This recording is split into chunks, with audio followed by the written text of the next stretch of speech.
The China Plus One strategy. Is it time to diversify? Context: a Trump administration in 2024.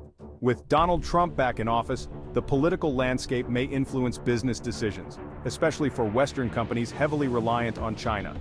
Trump's previous tariffs and policies have already set a precedent for a less stable trade relationship with China, and a second term could intensify trade tensions.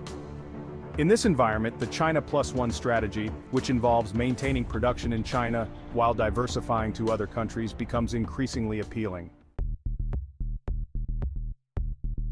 Is China Plus One necessary? Short answer, yes, for most companies. For years, China has been the go-to destination for manufacturing due to its well-established infrastructure, expansive supply chain, and cost-effective labor force. However, the growing risk of tariffs, geopolitical tensions, and rising labor costs in China have made relying solely on the country a risky business strategy. A diversification strategy can mitigate supply chain disruptions, reduce political risk, and potentially lower manufacturing costs. Considerations: cost versus reliability. While China remains a dominant manufacturing hub, wages have increased significantly, which can impact competitiveness in price-sensitive industries. Political risk. The volatile US-China relationship means sudden tariff hikes or import bans could disrupt supply chains.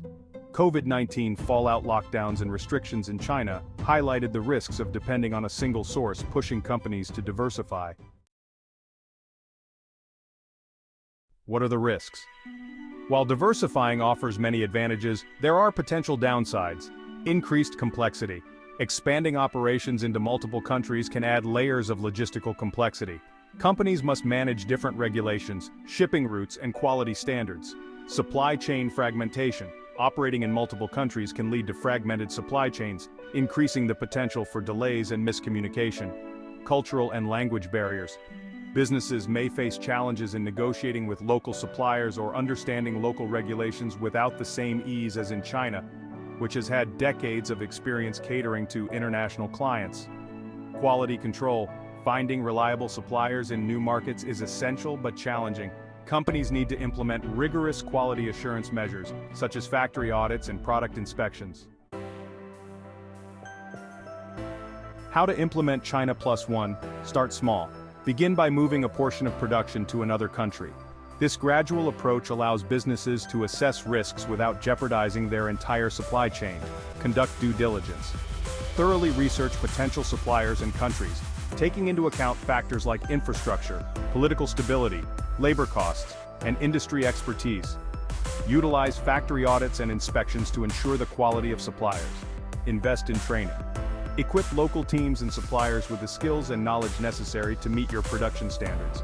Consider hiring local experts or consultants familiar with the manufacturing landscape. Leverage technology. Use supply chain management tools to coordinate efforts across multiple countries. This can help manage timelines, inventory, and logistics more effectively. Viable alternatives to China? Several countries have emerged as potential destinations for companies looking to diversify away from China. Here's a look at some of the most viable options. Vietnam. Strengths include low labor costs, which are about 1/3 of China's, a growing manufacturing sector, and, well, robust export growth. The country has attracted significant investment from companies like Samsung, Intel, and Apple. Industries in Vietnam span electronics, textiles, footwear, and furniture. However, challenges do exist, such as less developed infrastructure compared to China, and limited domestic suppliers for certain raw materials. Key insight: Vietnam's low minimum order quantities and rapidly expanding middle class make it particularly attractive for businesses looking for low-cost manufacturing solutions. 2. India. Strengths: a large young workforce and English-speaking population and strong government initiatives like Make in India to boost manufacturing. India has a robust artisanal products sector as well as growing tech and electronics capabilities. Industries include textiles, leather, home decor, electronics, and semiconductors. Challenges: bureaucratic red tape, longer shipping times compared to China, and underdeveloped infrastructure in certain regions. Key insight: India's ability to produce high-quality artisanal goods and raw materials gives it an advantage in certain sectors, while the cost of logistics is gradually decreasing as infrastructure improves. 3. Bangladesh. Strengths. The lowest labor costs in the region, making it ideal for labor-intensive industries like textiles and apparel. Bangladesh has rapidly expanded its garment exports, reaching over $35 billion. Industries include ready-made garments, ceramics, and IT products. Challenges: lower levels of English proficiency compared to India, potential quality control issues, and political instability. Key insight: with many countries moving away from the textile industry, Bangladesh is well positioned to capture more market share. 4. Thailand.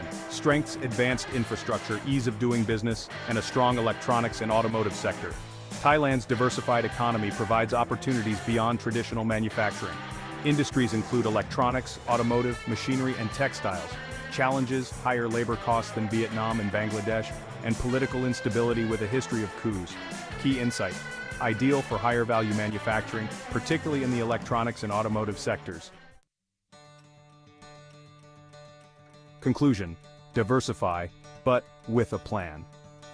The China Plus One strategy is not a simple shift, but a calculated approach to managing risk while continuing to benefit from China's unique strengths. It requires careful planning, market research, and a willingness to adapt. However, by gradually diversifying to countries like Vietnam, India, Bangladesh, or Thailand, Western companies can protect themselves against potential trade disruptions, lower their manufacturing costs, and ensure a more stable supply chain in an increasingly uncertain global landscape. In an era of shifting geopolitics, the time to explore a China Plus One strategy is now, before the next major disruption hits. Diversify wisely, mitigate risks, and stay competitive.